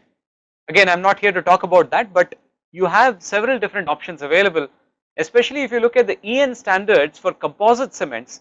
It is actually permitting you to replace cement with a blend of several different extenders, and that is the kind of thing that we are looking at in the future, because we can reduce cement clinker component in the cement to a very large extent by using these components in a very judicious fashion. How is CEM3 type C cement is manufactured? Again, CEM3 type C cement is based on very high quantity of slag. So it is almost entirely slag, up to 95% slag is there. So only remaining part is actually cement clinker. So, but that is rarely used for general purpose construction. I have not even seen one use where Sim 3 type C has been actually produced and used anywhere. What will be the effect of color on cement, color of cement due to the pozzolana? Again, a good question. So let's say we have fly ash which is blended with the cement. Now if the fly ash is obtained after a careful processing, you can remove all the unburnt carbon from it. But in case the fly ash has any unburnt carbon in it, it will make the cement darker. Okay, the blending components oftentimes make the cement darker. In some cases when you have slag, the cement may actually end up being lighter in color because the slag is actually lighter than cement in color. Okay, now when we look at cement, we want it to be grey, and indeed when actually clients who don't know concrete very well, when they look at concrete they expect it to be dark grey. Okay, so when you use these special cements like slag cements and you end up producing lighter concretes, sometimes the clients on site don't have a very good impression about the concrete. Having said that, if you go to the western countries like the US or European countries, if you produce concrete that is very dark in color, they don't have a good impression on it. They want concrete that is lighter in color. So the color is basically a geographical perception. You really can't do much about it. The use of blending components will definitely affect the color, but in my opinion that is not really a major concern, because the quality of your concrete and the durability ultimately in the long term is what dictates the technical performance of concrete. Unfortunately, the perspective on color sometimes goes a long way in deciding what type of material you can actually put in, because the client's choice of color ultimately dictates what actually goes in. That sometimes is a debilitating factor for technical improvements that one can make in concrete with the help of all these additives that are possible. Can the European codes be used for testing fresh and hardened concrete properties? Will the test results differ from IS codes? Very much, because in the European codes the tests talk about preparation of your mortar with a different type of decision on the water content to be chosen. So obviously there will be a difference in the kind of tests that are performed and also in the kind of results that you get. By what level carbon dioxide emission will affect with the addition of ash and cement as per environmental aspect? I don't know the numbers perfectly, but I know that up to 20 to 30% of carbon dioxide emissions can be reduced when you are replacing cement with fly ash, just by a simple fact that in Portland pozzolan cement you have 20 to 30% of lesser clinker component, which results in a direct reduction of up to 20 to 30% of carbon dioxide emission, because fly ash we are obtaining directly as a waste, so we don't account for fly ash to be contributing to carbon dioxide emission. So fly ash is almost zero emission, so you are adding that to cement, so obviously you are reducing CO2 by 20 to 30%. Okay, one question about adverse effect of fly ash. Now see, again, adverse effect can only happen if you are not using it in the proper manner. Okay, you know for sure that the use of fly ash will reduce the rate of strength gain of the cement, it will probably increase the setting time of cement. So you need to design your concrete appropriately to ensure that you don't get that adverse effect. Okay, other than that, truly speaking, there are no major adverse effects, other than there is one problem of carbonation. When you are using very high contents of fly ash in your concrete, you may result in higher degrees of carbonation as compared to ordinary Portland cement. But what we have found is that carbonation can also be offset by increasing the duration of early curing that you provide to the concrete.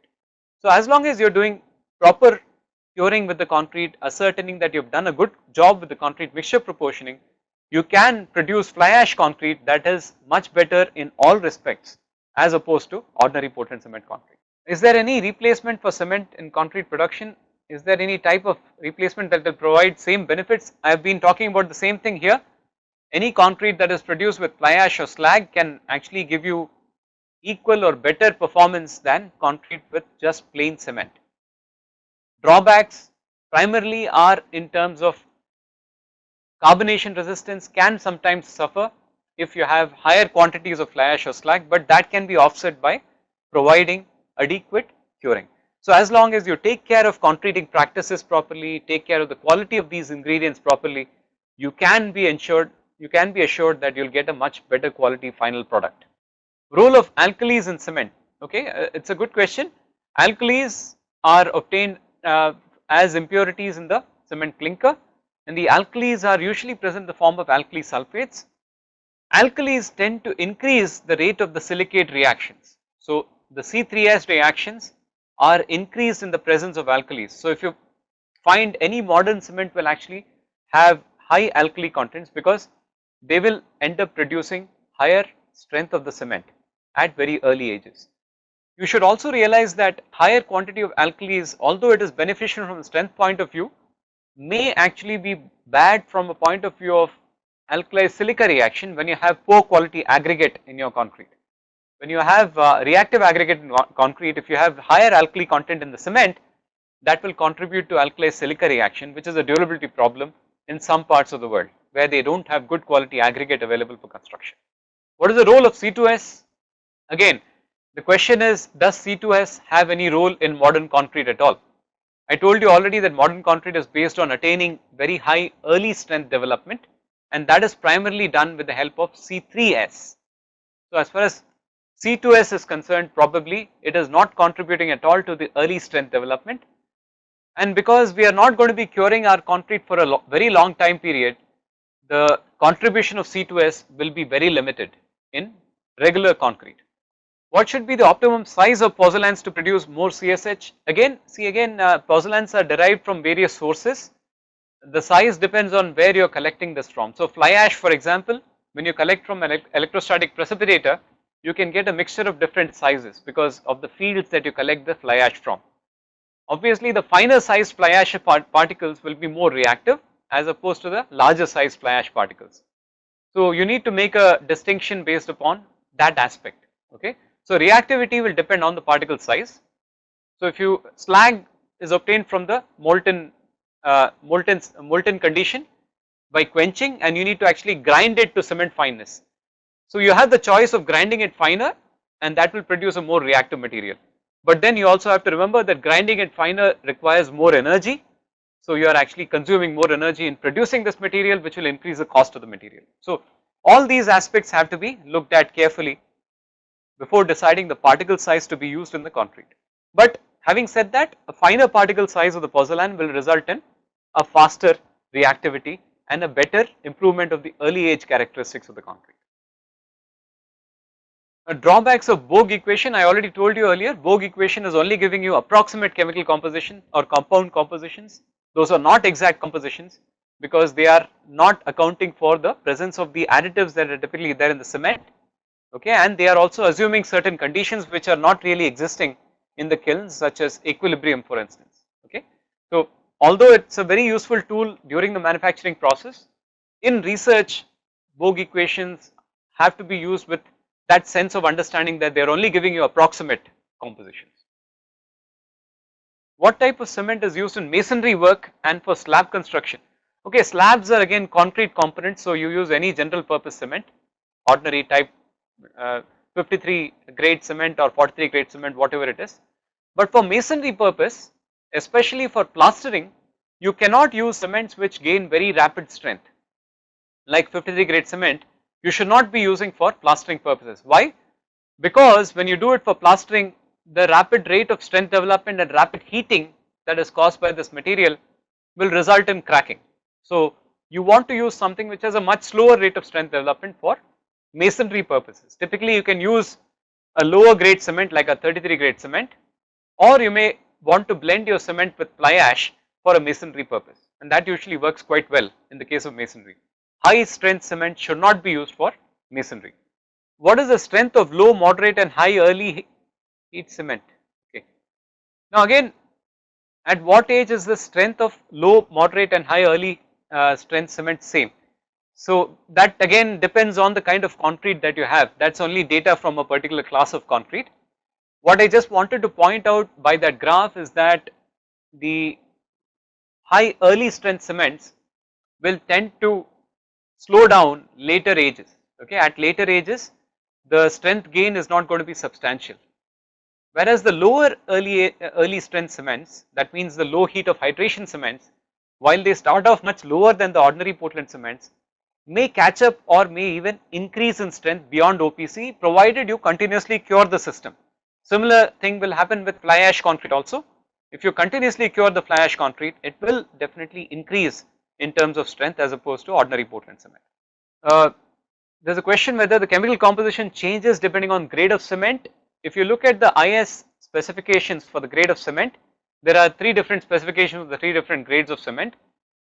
Each one has very specific limits for the chemical composition and fineness. So yes, chemical composition and fineness would change for the different grades of cement. What is meant by soundness and what is the test for it? Soundness basically refers to the ability of the cement to retain the volume after hydration. So we know that cement reacts with water and produces hydration products. The volume should be retained after hydration. If there is undue expansion after hydration, that is called unsoundness, and that typically happens when you have excess of free calcium oxide or free magnesium oxide present in the cement, and that results in the volumetric expansion, which is not desirable. And the test to do that, to determine the soundness of the cement, is called the Le-Chatelier test, which basically has a cylindrical container into which you fill your cement paste, and that is usually kept in some temperature and moisture conditions, and after your 1 day of exposure you see whether the volume has actually increased or not. Okay, that is called the Le-Chatelier test. Many of you must be doing this as part of your routine laboratory exercises. Question is, what is the role of cement grade and strength of concrete? I told you earlier that the grade of cement really has nothing to do with the grade of concrete. You can produce any concrete grade with any grade of cement. Only the rate of strength attainment is going to be different. With a higher grade cement, you are going to get strength faster. That is all. Will the available PPC cement can further add fly ash? Okay. The question is, for PPC cement, can you further add fly ash on the site for concrete? Now, technically speaking, if you were to go with that 35% requirement regulation, 35% substitution of fly ash regulation, you will not be able to add fly ash at the site. But if you are able to produce a good quality concrete at site with additional fly ash content, I do not see any negative aspects of doing that. But you have to keep in mind the regulations that up to 35% is permitted for the cement, not for the concrete, mind you, but that is what is construed by most agencies to be the limit for concrete also. Okay, what is meant by sulfate attack? What is its significance? Sulfate attack is basically the attack of concrete by sulfate solutions from the external environment. These can actually react with the cementing hydration products and result in expansions that cause failure of the concrete. So we do not want this to happen when the concrete is hardened, because any expansion will result in cracking. Okay, so that is basically sulfate attack. OPC cement has 33, 43 and 53. 53 has high strength, but we are using 43 grade for construction. Why is that? Now again, see, the choice of cement used for construction is entirely dependent on the specification for the project. As I told you, the places where you expect a problem from very high heats like plastering, you should not be using 53 grade. But otherwise, for any general purpose construction, like you want to make columns or beams or slabs, you can go with any of these, either 43 or 53, it does not really make a difference. You only have to design your concrete appropriately, that is all. The choice of 43 or 53 entirely depends on what the specification calls for. You do not really have to worry about what cement it is, you can design concrete with any cement. How is the exact proportion of C3S, C2S, C4AF estimated? Again, I told you that this is done with the help of quantitative X-ray diffraction analysis that is available in several labs in the country and can produce very accurate results. Most cement companies also have quantitative X-ray diffraction capabilities. Question, do we decrease the health of cement by decreasing its setting time? Not necessarily, not necessarily. By accelerating your setting process, by accelerating strength gain process, you need not result in a poorer quality of your concrete. It may happen that sometimes when you choose for higher acceleration of the early strength, you may result in poorer long-term durability. It may happen in some cases, okay, but not always. How can we test cement in the field? Of course, I told you that there are several tests that are done for quality control purposes, like the test for setting time, the test for strength development, all those a standard suite of tests that are typically done for quality control. In composition of cement, we use alkalis, but alkalis and silica undergoes reaction which weakens concrete. Is there any measure to prevent it? Yes, cement has alkalis, and most often these are there as impurities in the clinker, but we tolerate certain amount of alkalis because we want the alkalis to provide the high early strength in our cement. I told you that alkalis accelerate the C3S reactions and lead to higher early strength. But alkalis, as I told you, also react with reactive aggregate which have reactive silica and produce expansive products which result in failure of the concrete. Prevention of this is simply by the use of pozzolanic materials. When you use pozzolanic materials, alkali silica reaction can be reduced significantly. Alternatively, you can also reduce alkali silica reaction by cutting off the source of moisture which leads to expansion. So if your concrete remains dry or is protected from getting very wet, if you protect it from moisture, you can definitely reduce alkali silica reaction or the expansive effect of the alkali silica reaction. Which grade of cement is used during dam construction and construction of reservoir, and how can we know whether it's good or not? Of course, you can know whether it's good or not if you have done a good concrete mixture design. The type of cement used for dams, you would prefer to use a low heat cement, but since it's easily not available, the preference would be to go for ordinary cement replaced by fly ash, because that will produce very low heats of hydration. Difference between alite and C3S, again difference is because alite is an impure form of C3S. It contains other minor oxides which I showed you earlier, which is there in the slides, you can see for yourself. Alite is simply the impure form of C3S. What is the use of production of calcium hydroxide in cement while hydration, and how will pozzolanic reaction affect this? Now of course there is no use. Calcium hydroxide is simply produced as a result of reaction of the silicates with water. It is one of the products of hydration, okay, and of course major part of its use is that it is actually contributing to maintaining a very high level of alkalinity in your cementitious medium. You know that steel is protected inside concrete because of the highly alkaline medium of cement. Cement hydration produces pH of nearly 13 or more than 13. So a very high alkaline medium which produces a very stable passive layer on the steel which protects it from corrosion, okay. In the presence of pozzolanic materials, you will consume the calcium hydroxide and produce additional CSH. So you will have some calcium hydroxide that will deplete and convert to CSH, so you will result in better durability in the long term. You may think that because of consumption of calcium hydroxide I am reducing pH. You will reduce, but not to the extent that will result in corrosion. Okay, even with pozzolanic materials, the pH of concrete will still be above 12, 12.5 without any problem of corrosion. Okay, so you will get very good performance as far as durability is concerned. Which kind of cement is eco-friendly? Again, anywhere where your clinker component is lower is eco-friendly, because I told you that clinker contributes very largely to carbon dioxide emission. If you are replacing it with fly ash or slag, you are definitely contributing to eco-friendliness. How can we reduce C3A in ordinary Portland cement concrete? You can't reduce C3A in concrete. You can reduce C3A in cement by choice of the appropriate type of production process which lowers the C3A content and improves the C4AF content.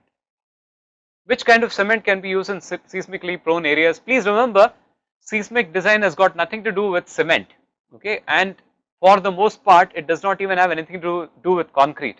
Seismic design means you do your reinforcement detailing properly. You need to ensure that you are providing sufficient quantity of reinforcement to ensure sufficient ductility of your reinforced concrete structure. It's got nothing to do with the cement, okay. You can use any cement in any area, but if you're using cement from durability perspective, right, when you're using cement from durability perspective, let's say you're using cement in a coastal environment, then you would go for a blended cement like a slag cement, which is a material of choice for the coastal environment, okay. From a strength or loading perspective, the cement choice does not have any significance. And finally, last question, will the addition of slag increase possibility of corrosion of concrete? Definitely not, no.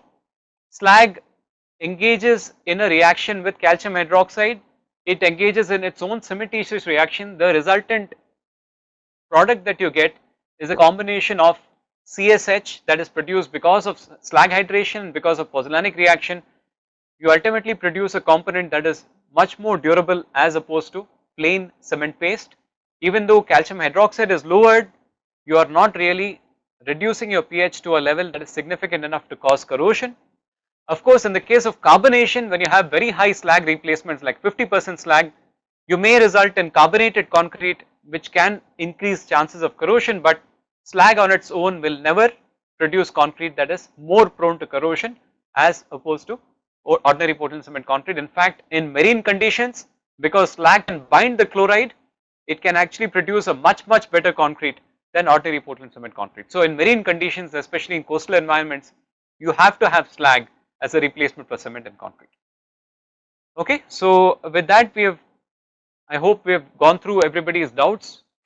You may have more doubts which you can think about and also refer back to me later when we come back for the third session. In the meantime, please review these lectures once again carefully, because understanding of production and composition would be essential to understand how cement is actually reacting with water, and that basically is the reason for performance of concrete in the long term, for the last segment in this module on cement chemistry.